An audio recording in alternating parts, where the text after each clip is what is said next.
প্রথমে এই ভিডিওটা দেখুন। আপনাকে বলছি রে ভাই, এই ভিডিওটা দেখুন। মালদার মোথাবাড়িতে যে ঘটনা ঘটেছে, যে করেছে তাকে হাতে নাতে ধরেছে জানেন?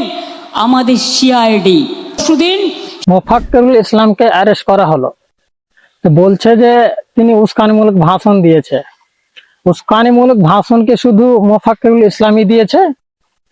এখন রাজনীতি মহল গরম আছে। এখন তো প্রায় আমাদের দেশের সব পার্টি দেয়। সব থেকে বেশি উস্কানিমূলক ভাষণ তো আমাদের দেশের যেটা সব থেকে বড় পার্টি, তার নেতারা তো বেশি দেয়। তার নেতাদের তো একজনকে অ্যারেস্ট করতে দেখিনি। এখন ইন্টারনেটে দেখো কত উস্কানিমূলক ভাষণ আছে। কিন্তু ব্যাপারটা হয়েছে এখানে এটা যে মোফাক্কুল ইসলাম একজন মুসলমান, আর সব থেকে বড় কথা উনি একজন মানে সব সময় গরিব মানুষের পাশে দাঁড়ায়, তাদের কথা বলে।